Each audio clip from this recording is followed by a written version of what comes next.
Hello and welcome to the second tutorial guide in the Zero to Hero series. This time we'll be looking at the Britons, and without further ado, let's get started. The Britons are an archer civilization who arguably have the best archers in the game. Their siege and cavalry are lacking, but they do have reasonably good infantry. Their bonuses are as follows. Town centres cost 50% less wood. Foot archers gain +1 range in the castle and in the Imperial Age for free. Shepherds work 25% faster, and their team bonus is that archery ranges work 20% faster for everyone on their team. The Britons have all of the barracks units available to them, excluding of course the Eagle Warrior, which is exclusive to Aztecs and Mayans. Their infantry is reasonable, as they can benefit from all of the blacksmith upgrades. However, they still lay in the shadows of infantry civilizations such as Japanese and Goths, who will be able to produce superior units. The power of the Britons lays mostly in the archer line, with all but the hand cannoneer available in the range. This gives them various options throughout the game, though it is uncommon and not recommended to produce cavalry archers, as they are much more expensive and do not benefit from the extra range that the foot archers do. The Britons' stable is one of their weakest spots, with the lack of paladins, hussars, and of course camels.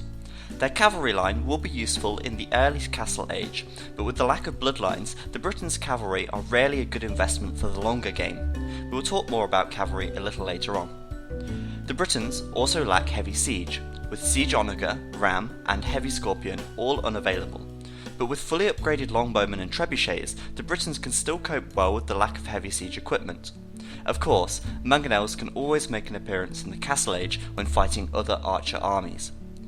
Moving on to the castle and the Britons' unique unit, the longbowman. Arguably the best foot archer unit in the game, and with a maximum range of 12, they can be extremely formidable if used correctly. The Britons' longbowman works great as a counter to other archers and any slow-moving infantry units, with the exception of the Goths' Hussar. They are very vulnerable to cavalry if out in the open, but if backed into a corner, they can often come out on top even against heavy cavalry as well. Finally, moving on to the dock, the Britons are a very reasonable naval civilization, with the ability to fully upgrade the galley, fireship, and demolition ship. They do fall in the shadow of civilizations such as Vikings and Celts when it comes to water, but for the most part, Britons will perform to a good standard on any water maps. We will now do an age by age breakdown of the Britons, discussing what techs and what units are best suited to each age. When it comes to Dark Age rushing, or drushing, it is purely down to players' preferences as to whether they will make a drush or not. For many new players, they find drushing too risky or too hard, and instead head straight to the Feudal Age. I will make videos in the future about how to drush and how to defend against a drush. It is worth bearing in mind that the Britons can make a 3 militia drush effectively due to their 20% faster sheep gathering, which means they will have a little extra food in the Dark Age.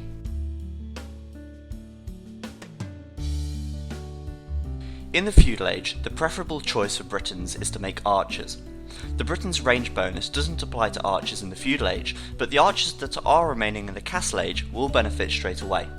The creation speed will still take effect though, meaning that you can produce archers 20% faster thanks to the Britons' team bonus. Britons can also add scouts for a powerful scout-archer combination if the feudal war continues for some time, but it is usually much better to go for purely archers, as this will also allow you to reach the Castle Age sooner due to the archers not costing any food. The options for the Britons are somewhat varied. If your opponent is making archers, then it's a good idea to invest in archers too, as once you reach the Castle Age, you will have more formidable crossbows than your opponent. If you're playing in a pocket position in a team game, then making no feudal army and going straight for knights will also work well. Once you reach the Castle Age, the Britons can really begin to shine. 50% less wood cost on town centres is a huge bonus. It means that you can get 2 more town centres up very quickly with extra wood left over to invest in archers and crossbows. Don't forget to upgrade bowsaw at the lumber camp though, as you will need all of the wood that you can get. If you've made archers throughout the Feudal Age, then upgrading to crossbow and researching bodkin arrows straight away is a must. If your opponent is also making crossbows, then at this stage you will have a nice little advantage due to your bonus range. With a range advantage, your crossbows will be able to do a lot more damage if micromanaged correctly. They can even avoid being hit by other crossbows at all. The extra range also helps to deal with enemy mangonels. Crossbows are great in the Castle Age. They are able to kill knights fairly easily once bodkin arrow is researched, and are able to harass enemy lumber camps with much more ease than knights can. If you are playing in a pocket position, then going straight for knights can also be a good idea. They can be fully upgraded at the blacksmith and only miss bloodlines from the stable. Once +2 defense has been researched, your knights will be a great raiding force, able to cover ground quickly and make short work of villagers.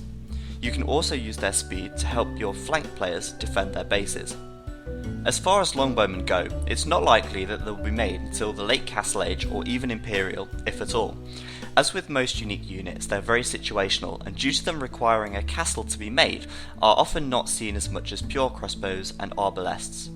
In an arena situation, longbows will be a good choice after completing a castle drop. The increased range is great for picking off stray villagers in your opponent's economy. However, in team games on maps such as Arabia, longbows should be added as a supplement to your main army and not as the bulk of it.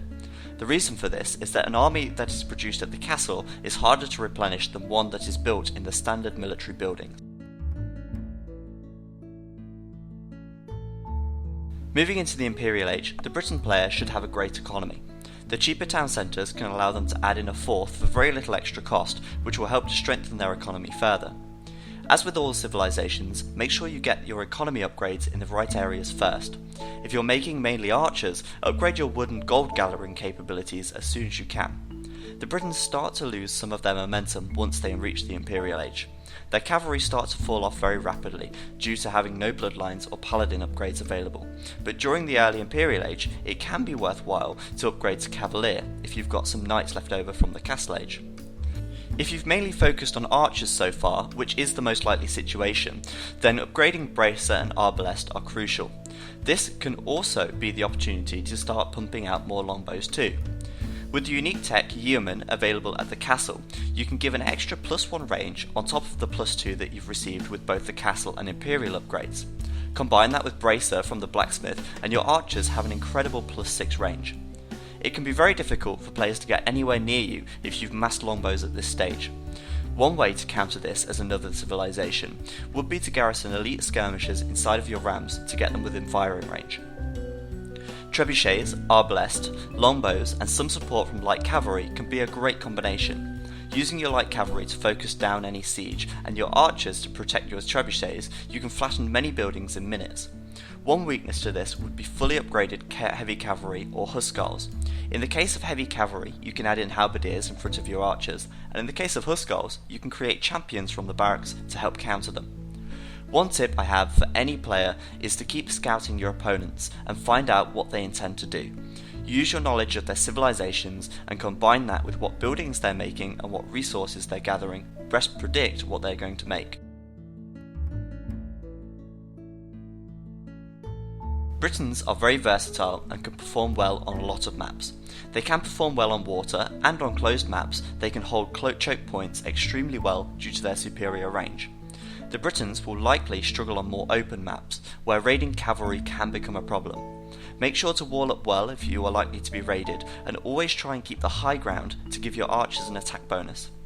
If raiding cavalry does become a problem from early on, then you should add a spearman or two to protect areas that are further away from your town centre. The Britons will have a hard time against some civilizations such as Goths.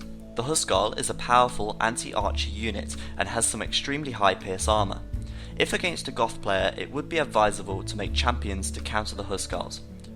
Once again, on the water, the Vikings will give the Britons a hard time too, as they will with most civilizations. The Britons make a great pocket civilization and work well with any other civilizations in a team game setting. Their cheaper town centres and faster sheep gathering can lead to a strong boom in the Castle Age, where they will be able to help aid their flank players later on. They also work well with civilizations like Huns, who will be using archery ranges to make cavalry archers. The bonus to cavalry archer production will give a great asset to them. Britons are a mid-tier civilization. They function well in team games and can often get at the short straw in 1v1s. It's unfortunate that they aren't really seen more often in the competitive scene. as they arguably have the best archers in the game. They're fun to play, and they really do have an interesting style. Once again, I hope you found this tutorial interesting and useful. I will be continuing this series with the Byzantines next time, so do stay tuned as that will be coming to your screens very shortly. At the end of this video there will be links on your screen to where you can check out the previous tutorials, and there will be links in the future to future tutorials as well. So do feel free to click back if you didn't see the tutorial on the Aztecs that I posted a couple of days ago. Thank you very much for watching, guys. I've been Zach, and I'll see you next time.